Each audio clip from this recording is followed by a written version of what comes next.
Robespierre, le suffrage universel, du 11 août 1791. Le projet de vos comités tend à changer l'esprit de votre constitution. Jamais question, du moins, ne mérite de la part de l'Assemblée nationale une attention plus sérieuse. Les comités vous proposent de supprimer le marque d'argent à une condition qui me paraît infiniment plus injuste et plus onéreuse à la nation. Les motifs qui déterminent les comités à proposer de supprimer ce décret du marque d'argent relativement aux députés s'appliqueront encore d'une manière bien plus forte aux électeurs.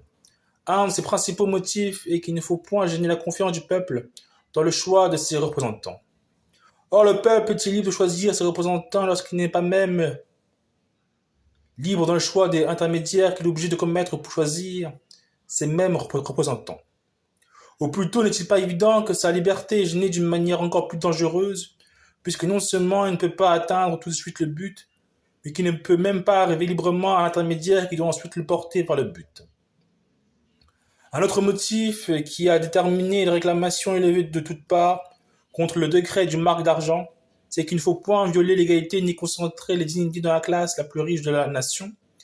Et il est évident que ce motif s'applique aux corps électoraux et qu'il n'est pas moins important pour la nation que les assemblées électorales soient ouvertes à tous les citoyens sans distinction de fortune aussi bien que le corps législatif lui-même, puisque encore un coup, ils ne peuvent envoyer leurs députés à la législature qu'en passant par l'intermédiaire des corps électoraux.